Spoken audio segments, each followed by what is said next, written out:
What's cracking, YouTube? It's your boy, though, back again with another reaction. We got infographic show. You know what I said? I'll be watching some of the videos from this channel. Let me show y'all the infographic show right here. Can y'all see my cursor? Right here, you know what I'm saying? My fault. But they be having some interesting videos that I enjoy.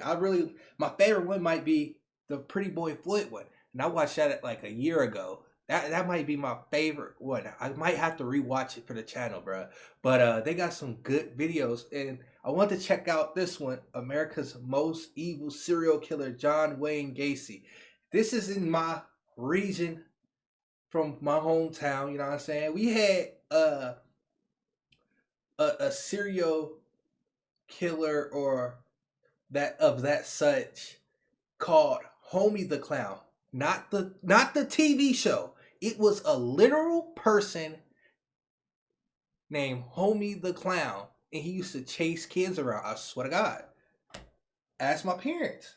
Ask all the older people in my, you know what I'm saying? And they'll tell you it's a real person named who called himself Homie the Clown and used to chase kids around.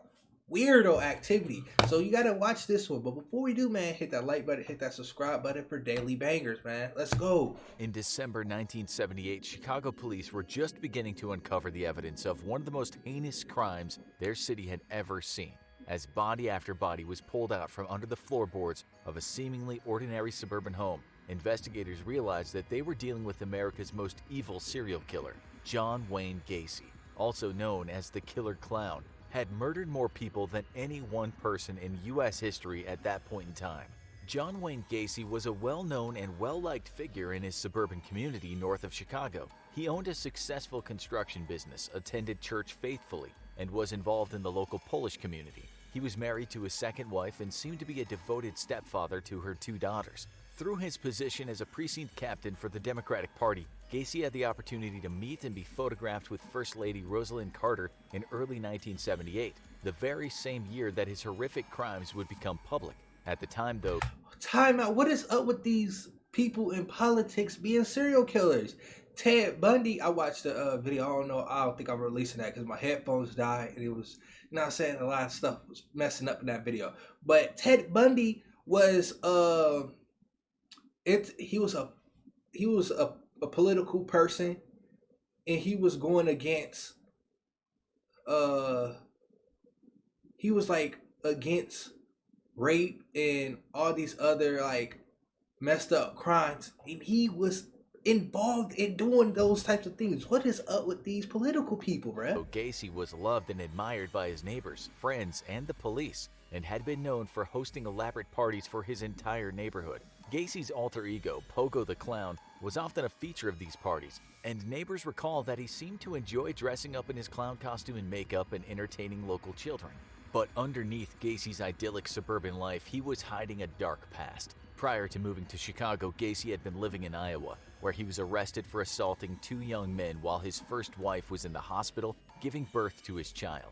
He was sentenced to 10 years in prison, but after serving 18 months in jail, a now divorced Gacy was released on parole and received permission from the courts to relocate to Chicago for a fresh start. Soon, though, Gacy's community and the world at large would learn that these secrets paled in comparison to the sadistic double life that Gacy had been leading for years. After telling his second wife that he was bisexual, the two divorced in 1976, and Gacy, now free to indulge his most sick and twisted fantasies, soon learned that killing was more satisfying to him than anything else, and he would spend the next several years trying to get his fix in the most horrific ways. It all started to unravel for Gacy with the disappearance of Robert Piest. On December 11, 1976, Robert's mother arrived to pick him up from his shift at the pharmacy where he worked. When his shift ended, Robert told his mother that he was going to talk to a man about a potential construction job that would pay more than double what he was making at the pharmacy. He told her it would only take a few minutes and then they could go home and enjoy his mother's birthday celebration. She waited outside the pharmacy, but Robert never came back. His panicked mother went home and returned to the pharmacy with her husband, other children, and the family's two German shepherds, but they could find no sign of Robert. The worried family then drove immediately to the police station to report their son missing. Lieutenant Kozenczak, whose son attended the same high school as Robert, took their report. One of the first calls he made was to John Wayne Gacy. Gacy's friends and neighbors may have been oblivious to his dark past, but the police were not. Not only were they aware of his past convictions, but they had also received numerous complaints about Gacy in recent years. In 1975, after an employee of Gacy's construction company went missing, the man's family pleaded with police to investigate Gacy, but their pleas were ignored. In 1976, police had run surveillance on Gacy's home related to the disappearance of a 9-year-old boy, but they were unable to build a case against him. In 1977, a young man complained to the police about Gacy, alleging that Gacy had kidnapped him at gunpoint and assaulted him. Gacy was arrested and even admitted to his encounter with the young man, but he claimed that it was consensual and prosecutors declined to press charges. Police were also beginning to suspect that Gacy was behind a string of complaints about a man named John who had been cruising local parks and picking up young men, many of whom seemed to disappear after their encounter with John. Despite these incidents, Gacy had managed to stay one step ahead of the law so far, but his luck was about to run out. This is just like I watched the Ted Bundy one yesterday. Almost everybody that encountered Ted Bundy got knocked over the head and kidnapped, man. And if you got away, you know what I'm saying? I don't even think they were telling people or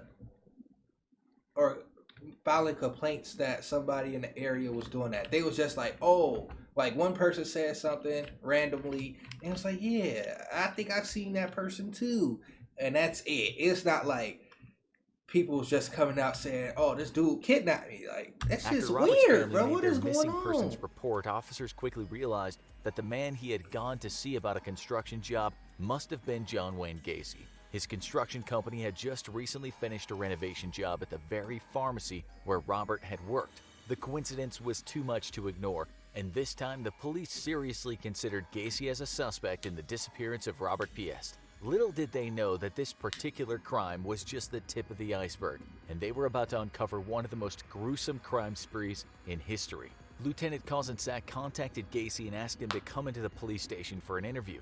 Gacy was cordial and agreed to come in, telling officers he could be there within half an hour. Hours went by with no sign of Gacy. Officers were beginning to get suspicious when at 3 a.m., Gacy suddenly appeared at the station. His arrival did little to calm their suspicions. Gacy was more than 4 hours late to his interview, and when he arrived, he was covered in mud and grime.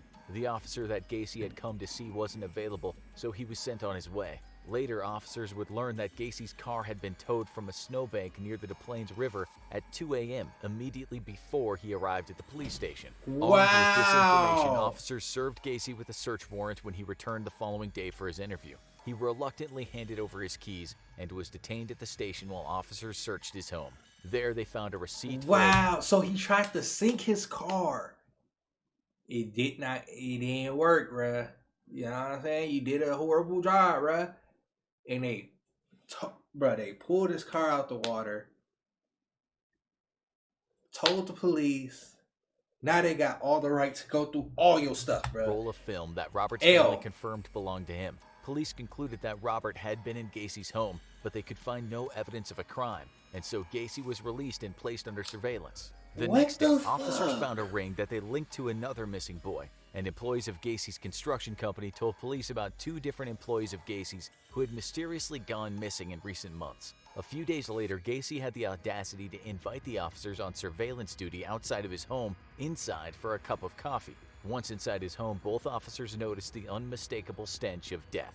That same day, Gacy's lawyers filed a lawsuit against the police department for harassment, but before long, Gacy would have much bigger legal issues to worry about. While he was under 24-hour surveillance, officers witnessed Gacy selling marijuana to a gas station clerk, and they jumped on the opportunity to arrest him. While Gacy was in custody for drug-related charges, police officers threatened to tear up the floorboards in his home, prompting him to admit to murder. He tells officers that yes, he did kill a man in his home, but claims that it was self-defense. He shows police the exact spot under his garage where he buried the body, and during their search for the body, officers find a trap door leading to a crawl space under Gacy's home. Inside, amid the terrible stench of decay, officers find parts of at least 3 other bodies. Once he realized that the police had found the first bodies, Gacy cracked. In a rambling, hours-long confession in which he referred to himself in the third person, Gacy told police that John or Jack had killed at least 32 young men and that he had buried 27 of the bodies on his property. and he had disposed of the rest, including the body of Robert Piest in the Des Plaines River. I thought this dude just did. I thought it was like 5 or 6. 30 fucking 2? Bro, L fucking cops. How L cops, L investigators, all that. How, bro, 32 people are missing and dead. And y'all's antennas is just like, what the In fact, fuck? Gacy had been dumping Robert's body in that same river on the night he was towed out of the snowbank before he showed up at the police station covered in mud. Gacy was charged with the murder of Robert Piest, although police had yet to find his body. By January 8, 1979, police had uncovered the remains of 29 bodies, but only 7 had been positively identified. Gacy was charged with the murders of 7 young men as police continued their efforts to identify the rest of the victims. Parents of missing boys from around the world contacted the Chicago police to find out if their sons were among Gacy's victims, and forensic specialists and dentists were called in to help identify the bodies using dental records, which in the time before DNA testing was the most reliable method of identifying victims. In April 1979, a grand jury indicted Gacy on a total of 33 murders, the largest number attributed to one person in U.S. history at the time. Throughout this, Gacy continued to give interviews to the police and even described his first murder to officers in gruesome detail. He admitted that he had stabbed his victim to death in his bedroom before burying him in the crawlspace, and police found a large blood stain on the underside of the bedroom carpet that matched his story. Investigators also found a red light and a police radio in Gacy's car, prompting them to conclude that he had posed as a police officer in order to kidnap his victims. As the trial date loomed, police had still not found Robert Piest's body, but they had found his jacket under the floor of Gacy's laundry room. In January 1979, during the height of the investigation into the killer clown, the Chicago Metropolitan Clown Guild held a press conference, stating that the Gacy investigation was negatively impacting the city's professional clowns. Parents were too afraid to have their children near a clown after the details of Gacy's crimes and his alter ego Pogo the Clown were made public. Gacy's friends and neighbors recalled that he frequently joked about how clowns can get away with murder, though at the time they thought he was referring to his tendency to grope women while in costume. Gacy's trial began on February 6, 1980. Due to the graphic nature of the crimes and the evidence, the judge banned anyone under the age of 16 from the courtroom. Gacy, who was facing the death penalty, pled not guilty to the charges, and his lawyers attempted to launch a defense based on insanity. But after a 5-week trial, it took the jury just 2 hours to find John Wayne Gacy guilty of the heinous murder of 33 young men. State Attorney Bernard Carey was quoted as saying, "He certainly qualifies for the death penalty. If he doesn't, who does?" Gacy was sentenced to death by lethal injection and sent to Menard Correctional Center to await his execution. Gacy would spend the next several years on death row while his automatic appeals were exhausted. During his time on death row, Gacy took up art, painting numerous creepy pictures, of course, of clowns. Several of Gacy's paintings were auctioned off along with other inmates' art to raise money to buy art supplies for prisoners. Years later, after Gacy's death, 2 local businessmen purchased 30 of these paintings and invited the families of his victims to destroy them in a public bonfire. After nearly 15 years on death row, all of Gacy's appeals were exhausted, and his execution date was set for May 10, 1994. Gacy's last meal consisted of fried shrimp, a pound of fresh strawberries, and a bucket of KFC chicken with fries. Prior to his murder spree and subsequent incarceration, Gacy had actually managed 3 KFC restaurants owned by his former father-in-law. As he was strapped into the gurney awaiting his execution, Gacy was asked if he had any last words. He snarled at his executioners, "Kiss my ass." And at 12:58 a.m., he was executed by lethal injection. At the time of Gacy's execution, only 26 of his 33 victims had been positively identified. The advent of DNA testing helped police identify more of Gacy's unknown victims, including the 2011 identification of William George Bundy, a Chicago man who told his family he was going to a party and was never seen again. To this day, 6 victims of the killer clown remain unidentified. As a direct result of Gacy's unthinkable crimes, Chicago police spearheaded the creation of a computerized database of missing and murdered children and youths to make it easier for various police departments across the country to communicate and share information in the hopes that similar crimes could be avoided in the future. John Wayne Gacy brutally murdered 33 young men and buried their bodies under the floorboards of his home. He had appeared to be a successful businessman and a pillar of his community, but neighbors would soon learn that appearances can be deceiving. Hiding behind the facade was America's most evil serial killer, John Wayne Gacy, the Killer Clown. Now go watch who are the most evil. What the fuck, bro? This man killed 33 people. Bruh. And they're hanging, bro. And they're hanging around a dude. See, they don't be, they social cues. It's trash, bro. They're trash, bro. Hell no, that is crazy. You can literally be at the grocery store with a serial killer, man. That shit is crazy. What the hell, bro? This was a W video, bro. Shout out to infographics, man. W banger, man. What is this? American serial killer who made his. Nah, that's wild, bro. That is on some like Walking Dead type stuff. That's crazy. But YouTube, I'm out of here, man. Hit that like button, hit that subscribe button. Comment other videos I should watch next, and I'll catch you on the flip.